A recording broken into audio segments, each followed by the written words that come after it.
25년 ATD 아이스를 다녀왔고 전체적인 아이스 개요랑 리더십 트랙 중심으로 저는 이제 듣고 왔거든요. 저도 매년 하면서 좀 여러 가지 경험들이 축적이 되는 게 어쨌든 지금 올해만 보는 게 아니라 작년이나 재작년의 트렌드도 좀 보잖아요.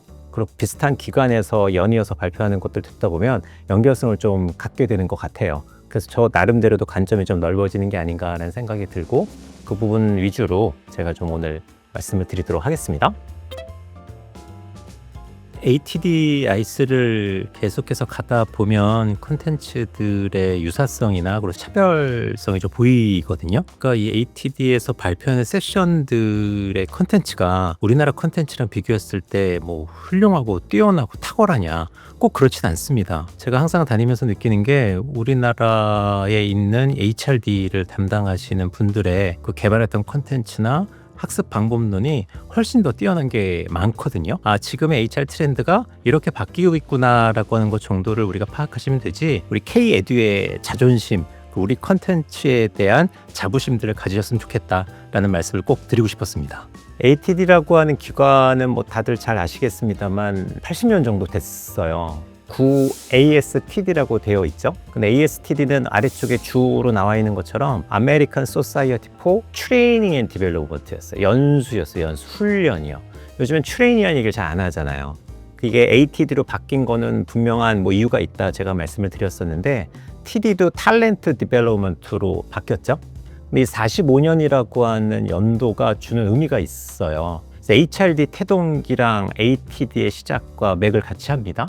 HRD가 2차 세계대전 때 시작이 됐다는 설이 가장 유력해요. 45년 즈음에. 근데 그때 이슈가 어쨌든 군사 훈련을 시켜야 되잖아요. 근데 일만 하던 사람을 군사로 훈련을 시키려니까 이게 안 되는 거야. 그래서 트레이닝을 시켜야 되겠다라고 해서 시작이 된 게 HRD다라고 얘기를 합니다. 그러면 군인을 다 뽑아갔잖아. 그러면 남아있는 사람들은 뭐 해야 돼요? 또 먹고 살고 일을 해야 되잖아. 아는 게 없어. 그래서 직무교육이 시작이 된 거예요. 직무교육. 군대에서는 군인으로서의 역할을 수행할 수 있도록 트레이닝 앤 디벨롭먼트를 하고, 여기 현업에서는 군대로 다 빠져나간 사람들을 대체할 수 있는 집에서 있던 사람들을 끄집어다가 직무교육을 시키는 게 HRD 시작이라고 합니다. 그런 의미에서 ATD가 여기 지금 45년 됐다는 의미 있는 거죠. 더 의미 있는 거는 얘가 80여 년 동안 지속적으로 이 HRD 분야에 관련된 연구들을 실제로 경험들을 보였다라는 게 또 큰 의미가 있는 거라고 보시면 될 것 같습니다. 그러다 보니까 이제 매년 여러 나라에서 HR 담당자들이 와서 5월 달에 열리는 이 아이스라고 하는 컨퍼런스 앤드 엑스포지션, 여기에 참석을 하죠. 컨퍼런스가 260개 정도 세션이 13개 트랙으로 열려요. 그 중에서 HRD 관련된 거 3개 빼면 10가지 트랙이 HRD 관련된 트랙입니다. 거기에다가 솔루션 트랙이라고 HRD 컨설팅 주로 하는 기관들이 자신들의 솔루션을 이렇게 저렇게 해봤더니 효과가 있더라는 걸 발표하는 세션이에요. 이 세션이 상당히 많이 늘었어요. 그래서 HRD 세션이 총 한 260개, 솔루션 세션이 79개 정도에서 열린다. 그리고 엑스포라는 게 열리는 거예요. 사진 뒤에 보시면 알겠지만 여러 기관들이 자신들의 상품들을 이제 홍보하고 알리는 게 엑스포라고 보시면 됩니다.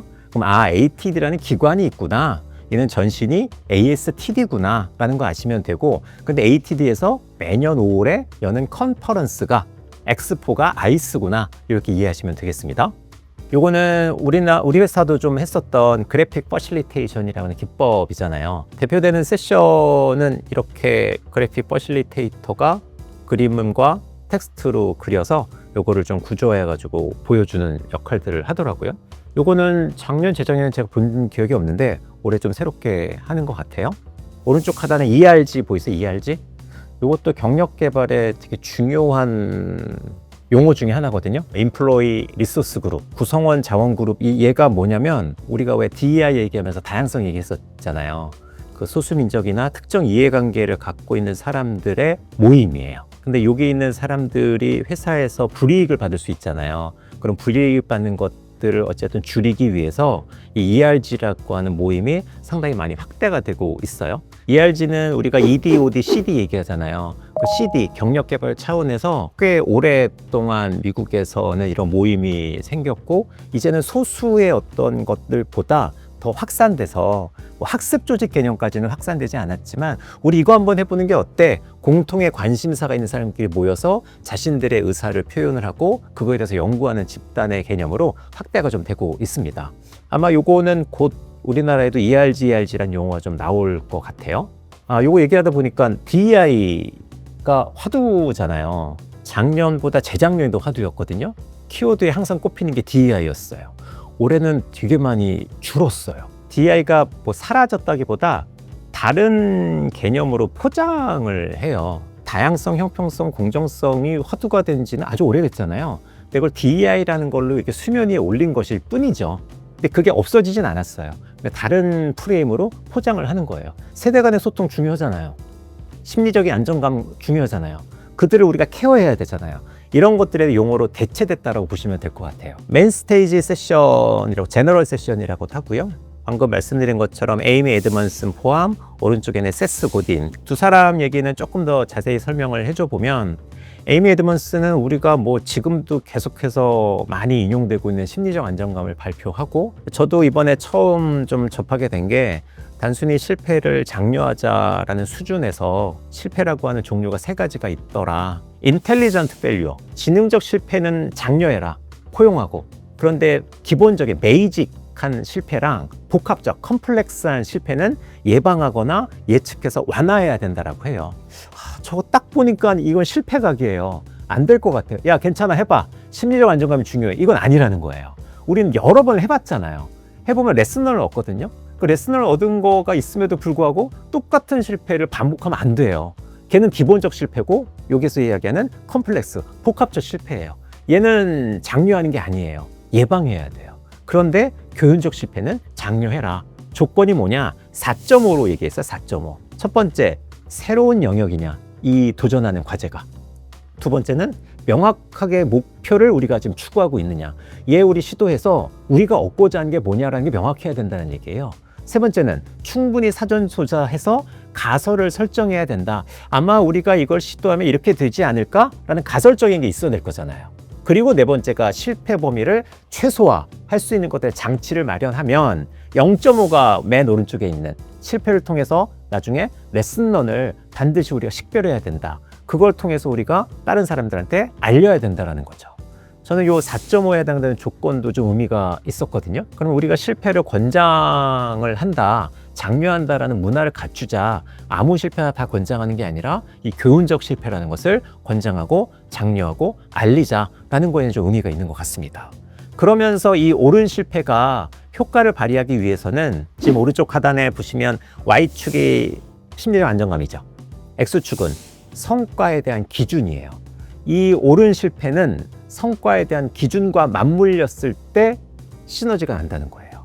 왼쪽 상단 보면 컴포트 존이잖아요. 컴포트 존은 심리적 안정감은 높아요. 이 조직은. 성과 기준은 그닥 높지 않아요. 그럼 편안하죠. 성장의 도전이 적은 거예요. 왼쪽 하단은 어패시, 무관심 이런 뜻이잖아요. 심리적 안정감도 낮고 성과의 기준은 낮아요. 그러면 몰입도가 낮을 수밖에 없어요. 그냥 늘상 비슷한 일을 하고 비슷한 일 하고 나서 퇴근하는 거예요.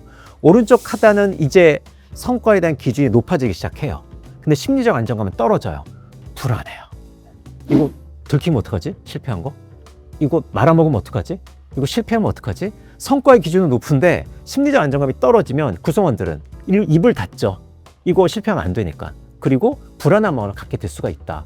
그래서 심리적 안정감과 여기 있는 성과가 둘 다 높은 오른쪽 상단이 러닝존, 학습이 일어나는 거다. 여기서 혁신이 발생되는 거다. 단순히 옳은 실패를 권장하는 게 아니라 당신네 회사의 성과 기준은 어떠냐, 그 성과의 기준과 옳은 실패가 맞물려야 러닝존이라는 게 발생이 된다라는 의미로 해석을 하다 보면 얘는 꽤 괜찮은 것 같아요. 그래서 성공하는 조직은 학습하는 조직이다. 학습하는 조직은 심리적 안정을 기반으로 한다라고 하는 의미고, 이거는 기본적으로 편안함이나 느슨함이 우리가 이야기하는 심리적 안정감이 아니라 높은 기준과 함께 병행하는 게 그 조직에는 살아있는 조직이고 학습하는 조직이 된다. 우리 조직학습이라는 용어가 있어요, HRD에. 그래서 사람이냐 조직이냐의 차이일 뿐 모든 거는 다 학습이라는 게 이루어진다는 거예요. 그 학습은 기본적인 심리적인 안정감과 성과의 기준이 제대로 매칭되어 있느냐에 따라서 불안한 상태로만 있을 거냐, 아니면 얘가 학습의 존까지 올라갈 거냐라는 관점으로 보면 얘는 조직학습 관점에서도 이 심리적 안정감이 꽤 의미 있는 얘기인 것 같습니다. 그래서 어쨌든 불확실한 세상에서 성공은 실패를 얼마나 잘 다루느냐에 달려 있다는 거고, 실패를 탐색하고 실험을 설계하고 결과를 조직 차원에서 공유하는 문화가 필요하다. 저는 우리 조직을 좀 돌아봤어요. 우리 루트 컨설팅은 실패를 장려하냐? 아니면 실패를 회피하고 있느냐? 실패를 했으면 거기서부터 우리는 배우고 있느냐? 과연 이게 옳은 실패인 건 맞느냐? 라는 것들을 보면서 우리는 회피하지 않습니다. 실패해서 배우고 있으면 자신 있게 네라고 얘기를 못 하겠더라고요. 네. 그건 아직까지도 우리가 좀 개선하고 갈 길이 멀다. 좀 더 개선해야 되겠다는 생각과 함께 어쨌든 심리적 안전은 높은 성과의 기준과 함께 할 때 혁신이 이루어진다라고 하는 것은 분명한 사실인 것 같습니다. 두 번째는 세스 고딘 얘기를 할게요. 의미 있는 일을 위한 환경과 문화를 구축해야 된다. 조직은 팩토리, 공장이 아니다. 그들이 자발적으로 몰입할 수 있는 공동체 문화를 만들어야 된다라고 이야기를 하고요. AI 받아들여야 된다. 근데 AI 때문에 사람들을 자르면 안 된다. AI와 병행할 수 있는 사람들끼리의 존중, 의미 있는 일은 사람이 할 수 있다. 그게 곧 조직의 경쟁력이다. 라고 오히려 AI랑 뭘 싸우거나 의지하거나 그것 때문에 다른 반하는 행동을 할 게 아니라 사람끼리의 연결을 더 강조를 많이 했어요. 그게 의미 있는 조직이라는 거예요. 그래서 리더가 맵을 주면 안 된다. 지도 주지 말고 나침반을 줘라. 구성원이 자발적으로 그걸 의사결정하고 판단할 수 있도록. 지도를 다 보여주면 그걸 보고서 우리는 실행만 하잖아요. 근데 컴파스를 주면 방향만 알려줬어요. 그럼 나보고 어떡하라는 거야? 불안하잖아요. 불안한 속에서 학습이라는 게 이루어지거든요. 사람이 기본적으로 의미 있는 일을 한다는 거는 모든 걸 다 알려주는 관리자가 아니라 방향을 제시하는 리더가 필요하다라고 세스 고딘 이야기하면서 지금 오른쪽 하단에도 여기도 지금 매트릭스를 보여주고 있잖아요. 이 의미 있는 일이 일어나는 조건이라고 해서 트러스트가 높으냐 낮으냐 이게 가로축, 세로축은 스테이크라고 해가지고 하이 스테이크면 뭐 중요한 거 책임이 따르는 상황인 거예요. 네. 그런 하이 스테이크와 로우 스테이크로 나눴는데 왼쪽 상단이 서베일리언스라고 하잖아요. 중요한 상황이에요. 근데 신뢰가 떨어지면 어떻게 해요? 리더가 통제하죠. 했어 안 했어? 그리고 표준화를 수행하려고 해요. 더 이상 이걸 실수를 막기 위해서 그렇게 한다라는 거고, 왼쪽 하단에 임퍼스널이라고 하는 거는 AI 그리고 프리랜스 활동을 하는 책임이 그닥 많지 않은 편안한 상황을 이야기를 하는 거예요. 그래서 대체 가능한 자동화 시스템, 신뢰가 떨어지고 그닥 중요하지 않은 상황은 다 대체 자원을 우리가 마련하게 돼 있어요. 오른쪽 하단은 컴포트 존이네요. 로 스테이크, 중요하지 않은 상황에 신뢰도가 높으면 친숙해요. 편안한 수행할 수 있어요. 역시나 의미 있는 일이라는 거는 시그니피컨스라고 해서 재즈가 자유분방하잖아요. 형식이 정해져 있지 않아요. 연주자들의 어떤 자율성으로 자신의 능력으로 이 아웃풋을 낸단 말이지. 그런 의미로 여기 나와 있는 거가 신뢰나 협업을 바탕으로 의미 있는 몰입을 하는 분면이 중요하고 책임감을 갖는 이 상황에 하이 트러스트가 있는 조직에서 이런 시그니피컨스, 의미 있는 일이 일어난다. 그렇게 표현을 좀 했습니다. 그래서 방금 얘기한 것처럼 관리자가 아닌 리더의 시대다. 책임을 지되 공은 나눠라. 그래서 그들한테 지도를 주지 말고 나침반을 줘라라고 하는 거는 책임은 스스로 지지만 실패도 감수하고 자율과 주도를 주니까 성과는 팀과 함께 나누라는 의미고, 얘는 조직을 생산성과 혁신의 루프로 이끈다라고 표현을 좀 합니다. 그러면서 의미 있는 일에 몰입할 수 있는 태도를 가진 사람을 채용하고 육성하라고 하는데, 채용하는 그 상황에서 면접을 얼마나 제대로 잘 보냐, 프레젠테이션 얼마나 잘하느냐 라는 걸로 뽑지 말고 그 사람의 태도를 봐라.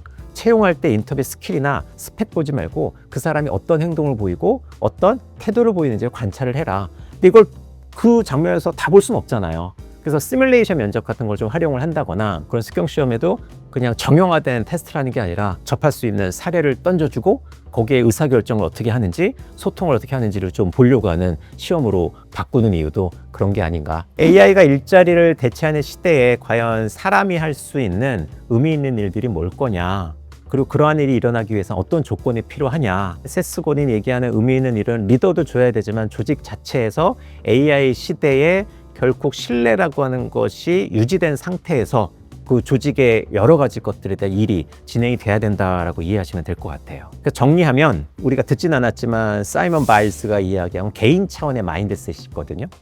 그리고 우리 팀 차원에 있어서는 기본적으로 일의 의미를 발견하게끔 해야 된다. 팀의 리더는. 조직 차원에서는 에이미 에드먼슨이 이야기한 학습과 혁신의 문화가 구축돼야 된다.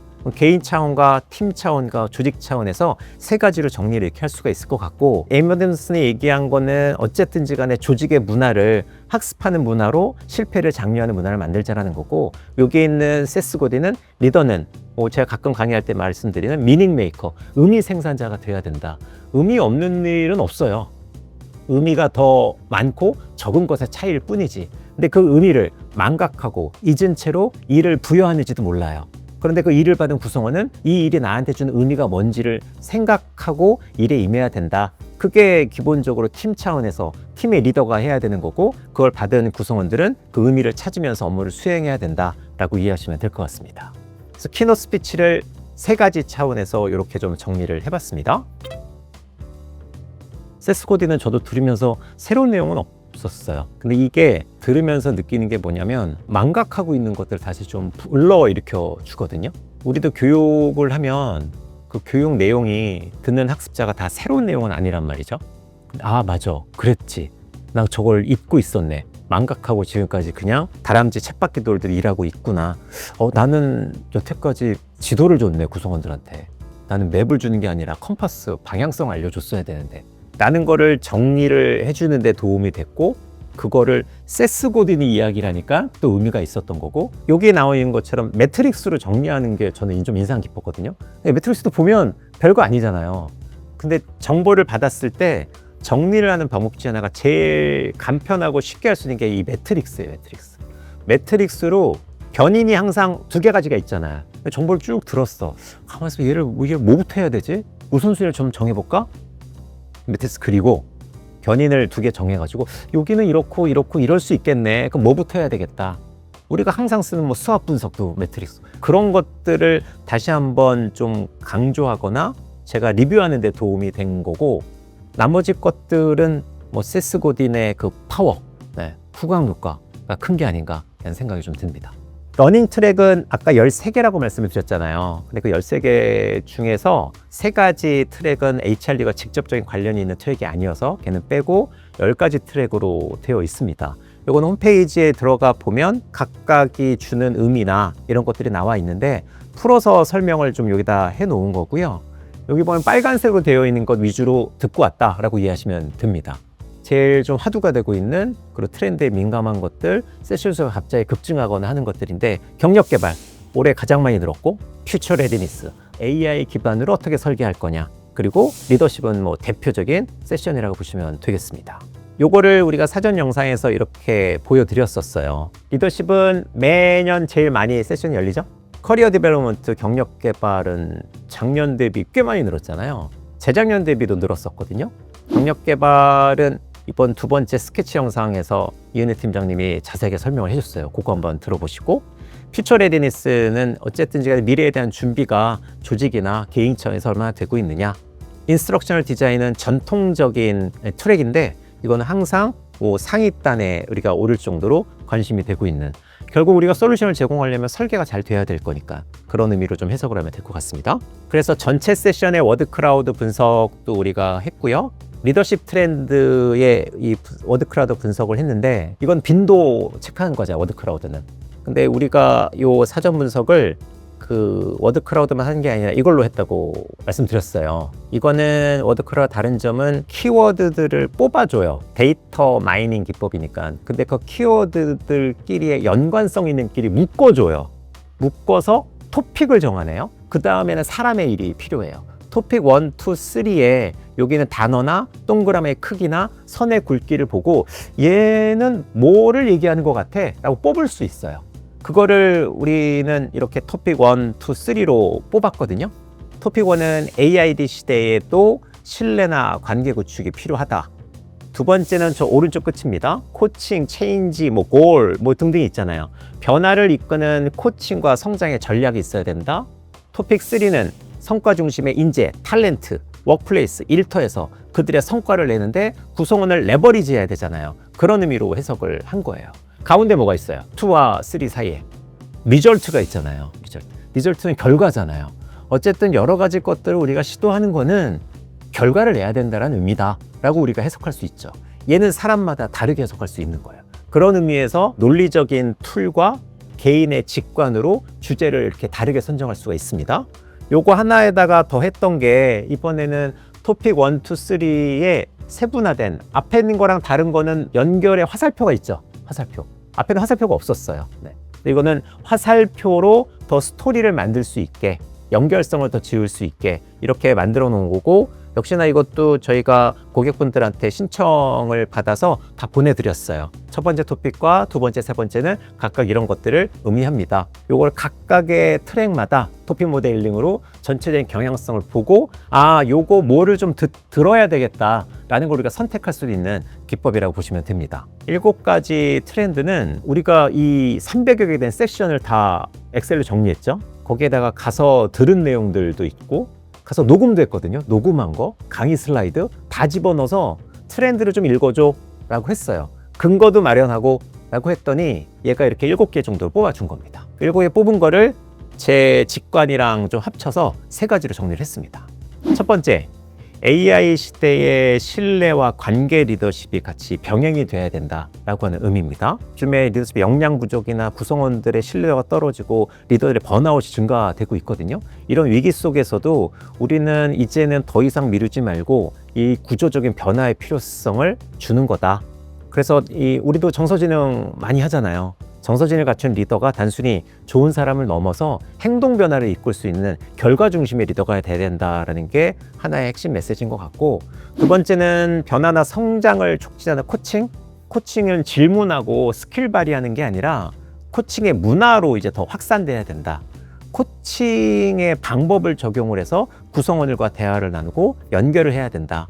한 가지는 이제 비전 선언 공유 이런 툴이 있는데 그거는 잠시 후에 좀 설명을 드리겠습니다. 세 번째는 팀이라고 한 단어가 컸잖아요 아까. 근데 세션 이름에는 팀이라는 건 나오지 않아요. 근데 내용을 쭉 보면 팀 기반의 조직 성과 중심의 리더십을 발휘해야 된다는 거 연결이 되더라고요. 그래서 이거는 어쨌든 리더십 개발을 우리도 많이 하고 있잖아요. 리더십 개발 프로그램이 성과가 났나요? 그걸 어떻게 알죠? 라는 걸 측정해야 된다. 이해관계자들한테 니즈를 파악해야 된다. 저는 이게 되게 와닿았어요. 네. 그리고 미래 대응력을 갖추려면 스킬 중심의 교육도 필요하지만 여기서 말하는 거는 내면 능력, internal capability라고 이야기를 합니다. 이 내면 능력을 키우는 수직적 성장이 필요하다. 이런 얘기를 하고 있거든요. 그 부분에 대해서 좀 정리를 했습니다. 그래서 3가지에 대해서 간단하게 말씀을 좀 드려볼게요. 작년에 제가 리더십을 위기다라고 얘기를 했잖아요. 또 올해도 변함은 없어요. 그런데 그거에 대한 방법은 조금 더 구체화된 것 같기는 해요. 그래서 모든 세션에 리더십에 대한 위기, 리더들의 어려움, 이런 얘기들이 데이터가 꽤 많습니다. 여기도 보시면은 80%의 HR 전문가들은 본인들 회사의 리더십 파이프라인을 믿지 않는데요. 그리고 83%의 HR은 향후 5년 내에 새로운 리더십 역량이 필요하다고 인식을 한다는 거예요. 어쨌든 현재 리더들의 공급되는 양, 그리고 질적인 측면, 얘가 다 불신이 되고 있다. 제가 삼중고라고 표현을 했는데 왜 삼중고냐면 리더들을 구성원들이 좀 신뢰하는 비율이 떨어져요. 과거 대비. 그리고 리더 되고 싶은 사람이 별로 없대요. 리더 하는 거 보니까 너무 힘들어 보이니까 나는 웰빙이 중요하고 워라밸이 중요해. 그래서 난 리더에 대한 책임감나 그런 거 별로 갖고 싶지 않아. 라는 것도 있고. 제일 제가 좀 가슴이 아프고 저도 뼈저리게 느끼는 게 리더십의 역량 부족. 뒤에 가면증후군 얘기 나오거든요. 이거 내가 된 게 이거 실력이 아니라 운인 것 같은데 이거 뽀록 나면 어떡하지? 가 가면증후군이에요. 리더들이 그걸 갖고 있대요. 저도 갖고 있어요. 이거 아닌 것 같은데 이거 이러다 이러면 어떡하지? 이런 생각이 점점 많이 늘어요. 그거는 과거 대비 예측하기가 어려운 게 너무 많은 거예요. 답을 갖고 있을 거라고 여러분들이 착각할 수 있지만 답을 갖고 있지 않아요. 어떻게 세상이 바뀔지 모르니까 내가 리더감이 맞아? 라고 하는 자기 자신의 어떤 이 자존감이 계속 바닥을 치는 거예요. 저는 그걸 삼중고를 표현을 했어요. 그럼에도 불구하고 어쨌든 이 리더십의 개발은 조직이 영속하기 위한 조건 중에 가장 큰 거고 그들이 영향력을 생산하는 거고 어쨌든 중간 관리자는 위아래에 중간에 껴서 위에서 생각하는 걸 아래로 내리고 아래의 생각들을 잘 받아다가 의사결정을 한단 말이에요. 중요한 역량이에요. 제가 여기 링크 걸어놨거든요. DDI 자료가 상당히 깔끔해요. 25년도에 글로벌 리더십 포캐스트거든요. 여기 있는 내용에서도 기본적으로 리더들이 스트레스를 받고 있고 소진이 증가하고 있고 번아웃이 이직을 하고 싶다라는 생각이 들 정도로 스트레스 받고 있다. 뭐 그런 자료입니다. 요거네요, 요거. 임원에 대한 신뢰도는 지금 크게 바뀌지 않았는데 매니저급에 대한 신뢰도는 완전히 떨어졌죠. 그거는 아무래도 직접적으로 연관이 되는 게 구성원들이 임원들 시니어 매니저보다 매니저잖아요. 그래서 이렇게 좀 신뢰하지 않는다라는 게 금감한 게 아닌가라는 생각이 듭니다. 그러면 뭐 어떻게 해야 될 거냐? 3가지 정도 이건 제가 정리를 한 건데 조직 내 리더들이 이제 한계치에 이렇게 몰리다 보니까 스트레스나 번아웃이 일전 현상이 아니고 구조적인 문제예요. 회사들이 구성원들의 번아웃이나 웰빙이나 워라밸은 신경을 많이 쓰는 편이에요. 그런데 리더들은 리더니까 좀 참아라고 하는 경향이 있어요. 근데 그거를 그대로 방치해서는 안 되겠다. 이제는 끝까지 온 거다라는 시그널인 것 같고 AI가 리더십의 압박 요인으로 작용한다는 건 뭐냐면 효율은 높여요. 그런데 정서적 소진이나 관계 회복은 기술로 대체하기가 어렵다라는 거예요. AI 리터러시에 대한 두려움은 증가되지만 리더가 AI 활용 능력을 구성원들 AI 리터러시에 강한 구성원들보다 더 잘할 수 없어요. 그걸로 리더십의 역량을 판단하는 게 아니라는 거예요. 사람들끼리의 관계, 어떻게든 이거를 시너지를 내게 할 거냐, 팀워크를 이끌까 할 거냐가 리더십의 방향이라고 보시면 될 것 같고 Z세대 아날레오가 이게 의도적 언보싱이라고 해요. 컨셔스 언보싱. 이 현상이 심화되고 있거든요. 그거는 그들의 가치가 스트레스는 높고 보상은 낮아요. 요거 조금 더 받고 난 하기 싫어요 라는 니즈가 있다는 거고 개인의 성장과 기술 축적에 무게를 좀 두죠. 내 개인 개발은 중요해요. Z세대는. 근데 조직을 위해서 내 기술을 개발한다거나 역량을 키우는 거는 후순위예요. 개인의 웰빙을 또 가치를 느끼고 있고 이런 Z세대가 이제 리더로 올라올 건데 뒤에 보면은 Z세대의 전체적인 점유율도 나오거든요. 생각보다 이제 점점 확대되고 있어요. 이들이 리더가 되려면 리더 판을 바꿔야 돼요. 그렇지 않으면 계속해서 이런 문제는 상존할 수밖에 없다라고 하는 겁니다. 그래서 DDI의 또 다른 세션에서 이야기했던 게 요거는 3가지로 정리를 좀 해본 거예요. 그럼 우리는 리더십이 이렇게 어렵다. 그러니 그냥 넋놓고 있자가 아니라 리더십 프로그램을 어떻게 개발을 할 거냐. 첫 번째 리더십 개발의 전략적 정렬이에요. 저도 이걸 보면서 반성을 했는데 잘 안 보이는 흐리게 되어 있는 게 리더십 컴피턴스 그리고 저기에는 리더십 어세스먼트예요. 고객이 RFP 오거나 연락이 오면 어떤 역량을 필요로 하세요? 그럼 저희 진단 툴 이런 게 있는데 진단을 좀 해보는 거 어떠세요? 라고 제안을 해요. 우리는. 그렇잖아요. 그게 당장 눈에 보이니까 그거 하기 전에 왼쪽 거를 먼저 하라는 거예요. 저것도 우리의 기본적인 니즈 파악의 조건입니다. 스트래티지 프라이어리티 그리고 컬처 프라이어티 돼 있어요. 얘는 기본적으로 전략적 우선순위나 문화적 우선순위가 모여서 결국 이 회사에서 우리 회사에서의 비즈니스 동인이 뭐냐를 끄집어내야 되는 거예요.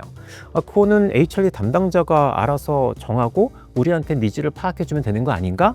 라고 할 수 있잖아요. 근데 물어볼 수는 있어요. 이런 걸 망각하고 있으면 우리가 HR 담당자한테 알려줘야 되는 거예요.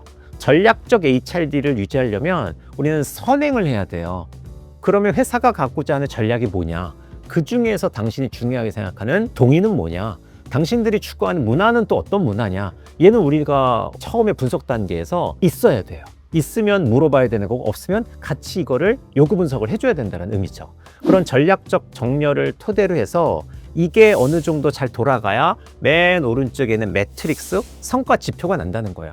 우리는 결국 리더십 개발 프로그램을 돌려서 효과를 발휘해야 돼요. 어떻게 효과 발휘해야 되는지를 어떻게 알아요? 기본적으로 이 효과성이 뭐냐라는 거예요. 측정을 할 수 있어야 된다는 거예요. 측정을. 근데 우리는 만족도로만 측정하면 안 돼요. 요거는 리더십 트랙에 있는 게 아니라 그 매저먼트 트랙에 있었던 내용들이에요. 그러면 우리는 어쨌든 프로그램을 돌렸을 경우에 그게 얼마만큼 효과가 나타났는지를 볼 수 있어야 된다는 얘기죠. 지금 왼쪽에 보는 게 대표적인 과거의 리더십 파이프라인이에요. 맨 위부터 아래까지. 맨 아래에 있는 이머징 리더 그리고 프론트라인 리더. 이머징 리더는 리더 후보자, 곧 리더 될 사람들. 프론트라인이 우리가 주로 하는 파트장급, 팀장급이라고 보시면 되고 직급별로 리더십 프로그램을 하면 안 된다예요. 안 된다. 리더의 발달 단계에서 따라 해라. 리더의 발달 단계가 오른쪽에 있는 그래프예요. 뉴2 레벨, 새롭게 온보딩하는 리더. 두 번째가 퍼포밍 인 플레이스, 성과 좀 내네 하는 리더. 세 번째가 악셀러레이팅, 이 사람은 기본적으로 다른 사람보다 더 빠르게 성장을 하고 있어요. 그 사람들 다른 프로그램 해야 되잖아요. 마지막에 레디 투 무버, 그 다음 단계. 당신은 팀장 레벨이 아니야, 임원 레벨이야. 그 사람들한테 줘야 되는 리더십의 인터벤션은 다르겠죠. 그러면 왼쪽에 우리가 직급별 교육으로 추진하자는 게 아니고요. 이 사람이 지금 어느 수준이에요? 어떤 성장 단계에 있습니까에 따라서 프로그램을 접근해야 된다라고 하는 거예요. 그게 두 번째입니다. 두 번째. 세 번째는 AI와 공존을 해야 되고 AI에 대체되지 않는 리더십. 여기 DDI는 이거를 5C 모델로 제안을 했거든요. 왼쪽에 보면 Build Trust, 신뢰를 구축한 시니어 리더가 2.8배 낮대요. 뭐가? AI에 대한 저항, 두려움에 맞닥뜨릴. 그러면 기본적으로 신뢰를 받는 리더는 AI도 얼마든지 수용이 가능하다라는 거예요. 그러면 우리가 AI랑 신뢰는 따로 노는 게 아니에요. 사람끼리의 연결과 AI의 이런 기술적인 게 같이 맞물려야 된다는 의미죠. 그러면서 여기에 있는 5C가 Curiosity, 마지막에 커넥션까지 되어 있는데 이 가장자리의 축을 한번 볼래요? 가장자리 축. 리더십 레벨, 펑셔널 롤, 그리고 AI Maturity, 성숙 단계. 세 가지 축을 기준으로 5C의 비중은 달라질 수 있다는 얘기예요. 리더십 레벨은 지금 아까 방금 말씀드린 것처럼 이 온보딩 수준의 리더냐, 성과가 무진장 잘 나는 리더냐에 따라서 5C의 비중은 달라질 수 있겠죠. 이 사람들은 어느 정도 큐리어시티나 기본적으로 클래리티는 됐다 치면 명확하게 내가 의사결정하고 어떤 호기심이나 이런 것들이 채워졌으면 창이나 사람들의 연결이나 이걸 더 강하게 할 수 있어요. 세 가지 축을 보고 5가지 C의 레벨을 우리가 좀 따져봐야 되겠다. 그럼 이건 얼마든지 응용 가능한 모델인 것 같아요. 그래서 세 가지로 DDI는 AI 시대에 이것들을 좀 강조하고 있더라 라고 이해하시면 될 것 같고, 두 번째 제가 들었던 여러 가지 세션 중에서 여기 있는 Creating Compassionate Culture, 컴패셔닛 리더가 되라. 여기에서 이야기를 강조하는 거는 아이고 그렇지 힘들지, 공감 있잖아요. 공감만 잘하는 게 컴패셔닛 리더가 아니에요. 행동의 변화가 일어나야 돼요. 성과가 나야 된다는 의미예요. 그래서 여기 있는 것도 갤럽이랑 맥킨지 자료들을 다수 인용을 하면서 힘들어한다라는 것들을 나타내고 있고요. 거기에 9가지로 리더가 행동을 하자. 컴패셔닛 리더는 5가지 행동을 부스트, 올려라, 부스트해라. 4가지 행동을 다이얼 다운, 내려라 라고 해서 이 5가지들을 보면 기본적으로 왼쪽에 있는 5가지는 공감, 전략적 사고, 의견 수렴, 명확한 소통, 협력하기가 되어 있고, 줄여라, 강압적인 행동, 독단 결정, 날카로운 피드백, 무리한 목표예요. 근데 여기에 있는 것들의 다이얼 다운은 강한 언어나 주장, 논쟁은 꼭 필요할 때만 사용을 해라. 저는 이 4가지 중에 저기 있는 날카로운 피드백이라고 하는 게 좀 와닿았거든요. 피드백 교육을 엄청나게 우리가 많이 해요. 피드백은 그들의 성장에 도움이 된다고 하고, 근데 피드백을 잘못하면 그 사람에게 오히려 상처를 주게 되잖아요. 그럼 우리는 저기에 해당되는 피드백을 리더하고 있는지도 몰라요. 그래서 이 컴패셔닛 리더라고 하는 게 구성원들과 끊임없이 공감을 잘 해주되 그들이 성과가 날 수 있도록 행동 중심의 변화를 이끌어낼 수 있는 5가지 행동을 올리고 4가지 행동을 줄여라 라는 것을 좀 제안을 하고 있습니다. 그래서 두 번째 세션은 이렇게 컴패셔닛 리더로 제가 한번 정리를 해봤습니다. 지금까지 말씀드린 게 첫 번째, 우리 신뢰와 관계 리더십이고, 두 번째는 코칭 문화 확산이라고 좀 이름을 지었는데, 여기 보시면은 코칭에 단순히 질문을 던지는 스킬이 아니라 심리적인 안전을 실천하는 거다. 신뢰와 수용 분위기 속에서. 심리적 안정감을 발표한 에드먼슨이 와서 그런지 대부분의 세션에 심리적 안전한 용어를 많이 쓰기도 합니다. 정서지능 얘기도 꽤 많이 나와요. 우리 대표 프로그램에도 정서지능 얘기도 하니까. 보면은 정서지능이 성과, 관계, 웰빙의 질을 좌우한다. 25년도 상위 10대 스킬 중에서 EQ 기반 기술이 80%다. 77%의 전문가가 지난 1년간 업무 관련된 번아웃을 경험했다 라고 하는 여러 가지 조사 결과에 따라서, 콘페리도 대표적인 글로벌 펌이거든요. 콘페리 자료를 보면 관리자나 CEO급들 리더도 아까 말씀드린 가면증후군 얘기를 해요. 실력이 아닌 운으로 성공했다 생각하고 가면이 벗겨져서 실체가 들통날까 불안해하는 심리. 이건 리더만 갖고 있는 건 아니에요, 사실. 그 두려움 때문에 새로운 일을 좀 우리가 거부하는 편이거든요. 이게 리더까지 확대가 됐다는 거예요. 과거엔 리더는 이런 가면 증후군이 없었어요. 지금은 본인도 잘 모르겠으니까 이런 가면 증후군이 생긴다라고 하는 거죠. 그래서 코칭이라고 하는 방법론으로 기본적으로 리더십 파이프라인이나 이직률이나 혁신과 생산성에 긍정적인 영향을 미치는 거니 이걸 가지고서 자기인식, 자기통제, 공감 같은 것들을 기여할 수가 있다. 훌륭한 코치들이 갖고 있는 것들은 어떤 조건이냐? Really listen to me. 맥락적인 경청을 한다. Encourage me. 나를 encourage 시킨다. Challenge me. 나를 막 던지는 거예요. 도전의 상황으로. 괜찮아, 괜찮아 하면 안 돼요.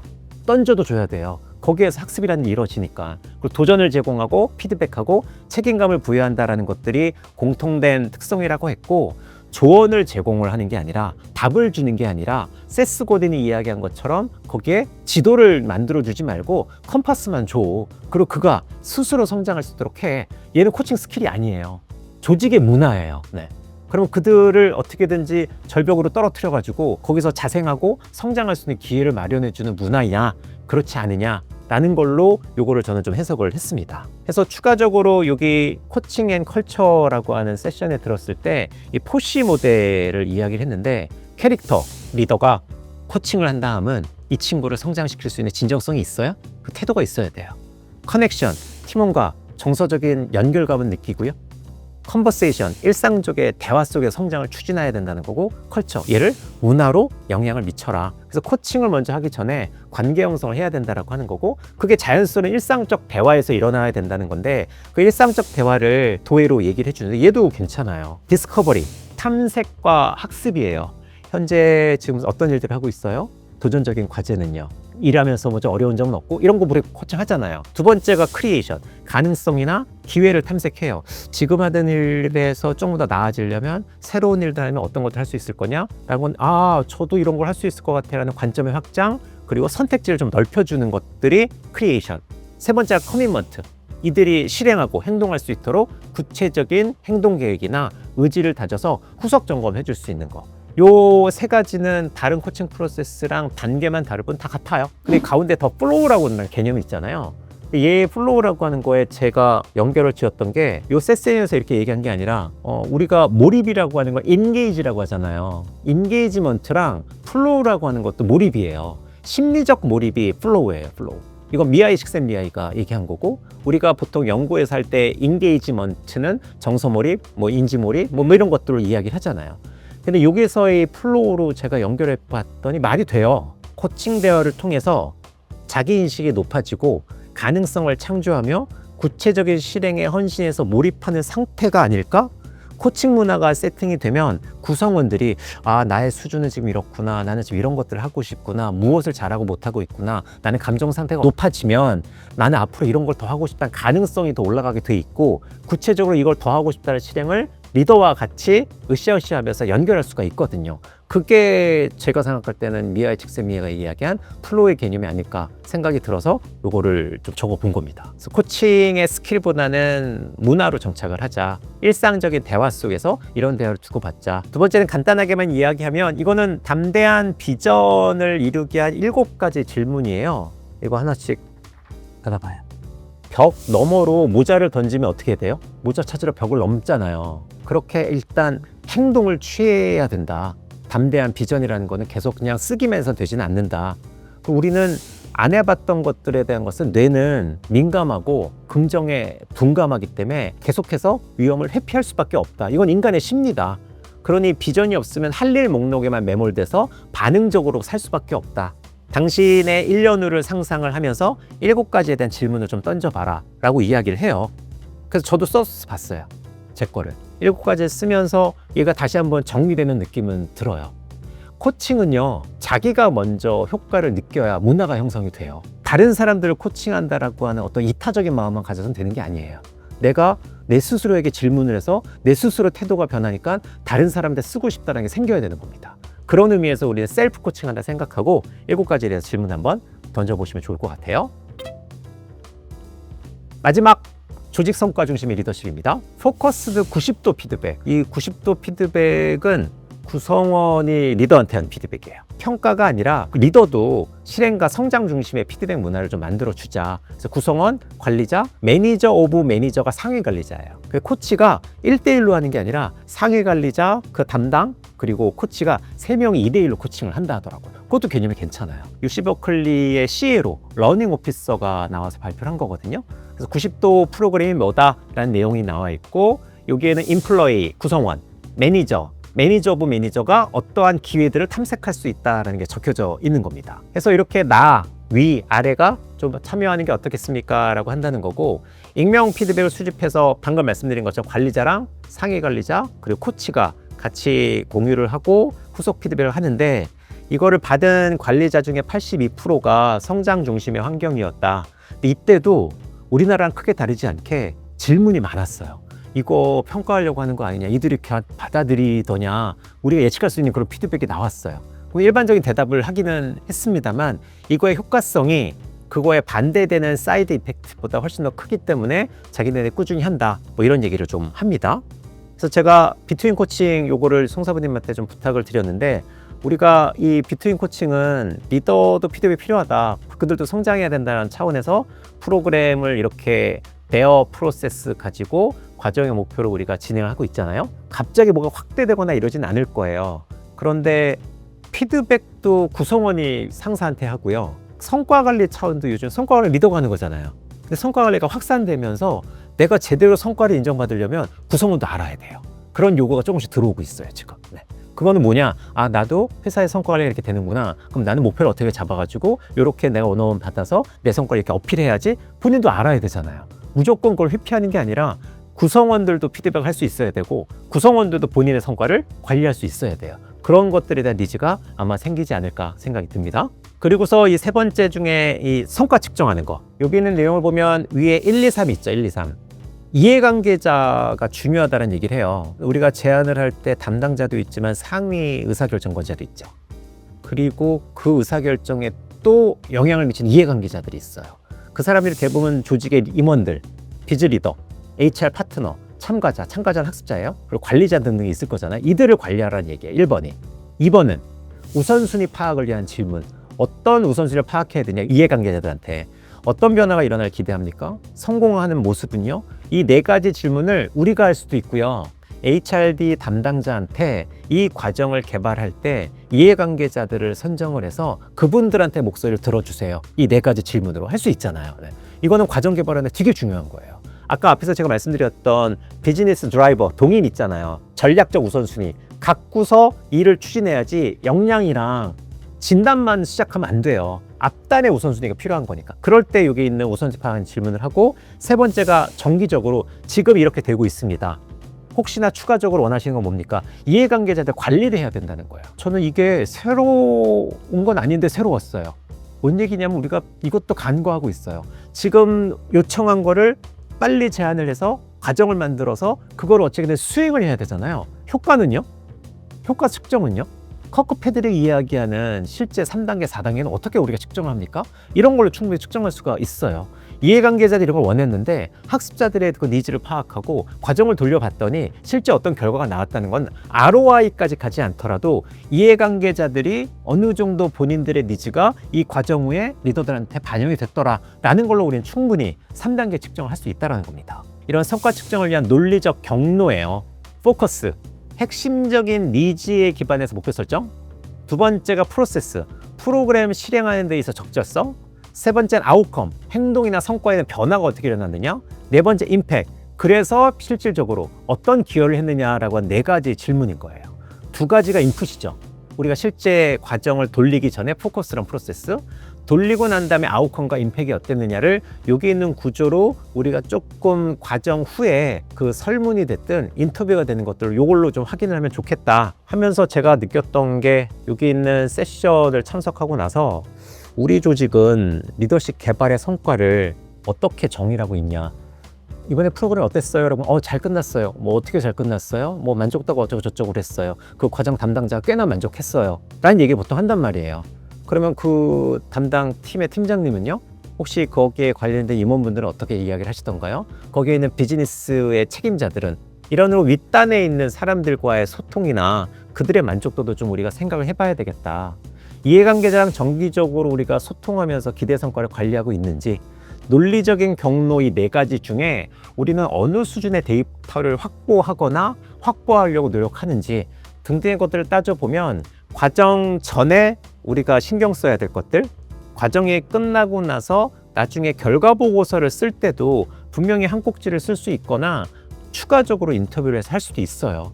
중요한 과정이라면 우리가 시급성을 떠나서 제대로 된 이 비즈니스 임팩을 과정 말무리에 했으면 좋겠다라는 차원에서 이렇게 좀 정리했습니다. 마지막입니다. 이제 성과 중심의 리더십의 수직적 개발, 우리 성장이 필요하다라고 하는 건데, PwC도 많이 들어본 글로벌 펌이잖아요. 리더의 92%가 미래에 대비할 수 있는 내면 역량이 부족하다고 그러고, 브랜드놀 그룹은 조직의 71%는 리더가 조직을 미래로 끌어갈 수 있다고 믿지 않는다라고. 저도 여기서 이야기하는 거는 doing side가 X축이죠. being side가 Y축이에요. 이 Y축이 vertical development, 수직적 성장이에요. 우리 프로그램을 보면 프로그램 내용에 뭐가 있어요? 구성원들이나 학습자들이 구체적인 것들, 프랙티컬한 걸 원한다고 하니까 우리는 뭐예요? doing side, 탤런트, knowledge, 스킬, 어빌리티 위주로 교육을 짜죠. 네. 그걸 짜는데 얘만 짜지 말고 그 안에 뭘 녹여라? 수직적인 디벨로먼트를 좀 녹여라. being이에요. being이라고 하는 거는 뭘 의미하는 거냐? 여기에서 미래의 대응력을 우리가 좀 더 높이기 위해서는 being side라고 하는 건 본인에 대한 자기인식, 우리 자기인식 모듈 항상 앞에 넣잖아요. 그거는 그들의 capability랑 관련 없어도 현재 당신의 수준은 어때? 너 진짜 이거 하고 싶은 거야? 너는 이 일에 대한 의미가 뭐야? 이런 얘기를 자꾸 한단 말이에요. 그건 수직적 성장이에요. 거기에 정서지능, 정서지능과 IQ, EQ, IQ의 균형을 우리가 막 이야기를 하잖아요. 그런 부분, 그리고 시스템적인 사고, 존재 기반의 리더십, 이런 것들에 대한 수직적 성장을 컨텐츠 안에 녹여야 된다라고 이야기하는 건데, 얘가 구체적으로 어떤 프로그램에다가 보여주는 건 아니에요. 근데 우리가 항상 할 때는 doing에 초점을 맞추는데, doing은 어디부터 나와요? being에서 나와요. 본인의 정체성을 본인들이 정의하고 있다고요. 그거를 밖으로 끄집어내지 않은 것 뿐이에요. 말로만 설명하지 않은 거지. 우리는 우리만의 신념, 가치, 정체성을 갖고 거기에 맞춰서 행동을 한다고요. 행동을 바꾸려면 어떻게 해야 돼요? being을 바꿔야 돼요. being이라는 게 정체성이고 가치와 신념이에요. 그래서 당신의 doing이 바뀌면 당신은 어떤 변화가 일어날 것 같습니까? 이런 질문이 being이에요. being. 지금 이렇게 계속해서 행동의 변화가 이루어진다면 1년 후 모습은 어떻게 될 것 같습니까? 걔가 being이에요. being. 그래서 being 사이드를 따로 빼라는 게 아니라 doing을 하고 나면 그 doing이 잘 됐을 때 당신이 얻는 베너핏, 이 조직의 임팩트, 이런 것들을 가지고서 그런 정체성이나 불확실한 상태에 좀 더 명확한 자신만의 어떤 이 개념을 가질 수 있도록 해야 된다라는 면에서 이거는 저는 좀 의미 있었다라고 생각이 듭니다. 자, 지금까지 설명드린 것들을 좀 정리를 이제 하고 마칠게요. AI 시대의 신뢰와 관계 리더십, 변화 성장의 코칭, 팀 기반의 조직성과 중심의 리더십 3가지로 말씀을 드렸어요. 리더십의 위기는 단순히 기술의 문제가 아니라 관계나 감정의 위기다. AI 레디 리더십을 따로 정리해 놓은 건 없는데, 제가 여러 세션을 보면서 이렇게 GPT의 도움을 받아서 정의를 내렸어요. AI로 인해서 지금 재편되고 있어요. 업무 방식이. 이건 리더뿐만이 아니라 구성원도 마찬가지예요. 여러분들 셀프 리더잖아요. 업무 방식에서 신뢰와 관계, 변화 감지 및 실행, 윤리적 책임 등을 통합적으로 끌어내는 전환 역량. AI가 확산되면 분명히 윤리적 문제가 이제 생길 겁니다. 유튜브에서 오르라는 가짜 뉴스 마냥. 거기에서 여러 가지 것들의 보안의 문제, 이런 윤리적 책임까지 포함해서 내가 이 정보를 어떻게 받아들여서 내 업무에 적용을 할 거냐라고 하는 부분에 있어서의 통합적인 역량이라고 보시면 될 것 같은데, 여기 세션에서 제가 정리한 거는 3가지로 좀 시사점을 끄집어낼 수 있을 것 같아요. 리더십 개발의 전략적 정렬은 역량과 진단으로만 출발하지 말고 앞단에 있는 프라이어리티, 전략적인 프라이어리티로부터 출발이 되라. 그리고 리더의 파이프라인, 직책이나 직급의 파이프라인이 아닌 발달 단계에 따라서 파이프라인을 재설계해야 된다라고 할 시사점이 하나가 있고, 2번째는 공감, 배려, 정서지능 기반의 프로그램은 컴패셔닛 리더십이라고 이야기했던 이것들은 구체적인 행동 변화가 필요한 것들로 개발할 수 있겠다. AI는 이제 부조종사라고 하는 코파일럿이 아니다. 이미 동반자다. 그래서 AI 시대의 신뢰 기반의 리더십을 갖고 있는 사람들이 훨씬 더 그의 효과성이 크니, 예를 들면 5C 모델, DD에서 이야기했던 5가지 C 모델로 우리가 여기 있는 리더십을 좀 개발할 수도 있겠다라는 생각이 듭니다. 2번째는 코칭 스킬을 넘어서 이제 코칭 문화의 확산. 제가 나눠드린 7가지의 질문은 셀프 코칭을 위한 목적이고요. 심리적 안정감이나 교인적인 실패 장려를 위한 시뮬레이션 프로그램이라고 하는 것들에 대한 적용, 그리고 원어원 코칭 스킬을 AI 챗봇으로 우리가 활용하고 있잖아요. 그래서 그걸 계속해서 디벨롭하고 있단 말이죠. 그런 것들이나 조직 내 코치 육성 체계 설계라고 하는 거는 세션에서 이야기한 게 아니라 원어원에 대한 코칭 스킬은 모든 곳에서 지금 요청하고 있어요. 그거를 우리가 AI 챗봇을 어떻게 하면 효과성을 높일 수 있느냐를 계속 우리가 만들어야 된다는 거고, 조직 내 코치 육성 체계라고 하는 거는 이미 우리가 알고 있는 고객사는 사내 코치를 양성하고 있단 말이에요. 그 사내 코치를 양성할 때 우리가 도움을 줄 수 있는 부분이 분명히 있어요. 그런 것들을 한번 찾아보자, 그 얘기고, 마지막은 doing이 아닌 being의 확장에서 완성된다라고 하는 거는 리더십 진단의 효과성, 그리고 진단 후의 피드백 실천도, 이런 것들을 점검하자라는 거는 우리가 갖고 있는 진단들이 되게 많거든요. 그거는 90도나 360도 피드백이든 셀프 피드백이든 그런 용도로 우리는 진단을 많이 하고 있는데, 진단의 피로도도 동시에 갖고 있어요. 비용의 문제도 있어요. 얘를 재점검해야 될 필요가 있겠다라고 하는 거. 그리고 두 번째는 리더십 프로그램의 성과를 검토하되 단순히 우리가 만족도 평가를 하는 것에서 좀 넘어서 논리적 경로 기반, 아까 말씀드린 if과 리절트 있었잖아요. 그걸 다 한꺼번에 할 수는 없지만 그중에서 우리가 안에 새로 넣어야 될 거, 인풋을 넣어야 될 거, 아웃풋을 뽑아내야 될 것들 중에 몇 가지 경로는 우리가 탐색해서 실행해 봤으면 좋겠다. 마지막은 방금 말씀드린 리더의 내면 역량이라고 하는 정체성, 이거를 별도로 두지 말고 수직적 성장이 중요하다라고 하니 doing 사이드에 있는 거랑 being 사이드에 있는 것들을 같이 맞물려서 개발을 좀 해봤으면 좋겠다라는 걸로 시사점을 좀 뽑아낼 수 있을 것 같습니다. 오늘도 마찬가지 댓글창에 링크를 올려드리겠습니다. 개인 정보를 남겨주시면 오늘 우리 디브리프했던 자료들은 저희가 좀 보내드려서 나중에 다시 보기 하면서 요거를 꼭 한 번씩 참고해 보시면 좋겠습니다. 많은 신청 바라겠습니다.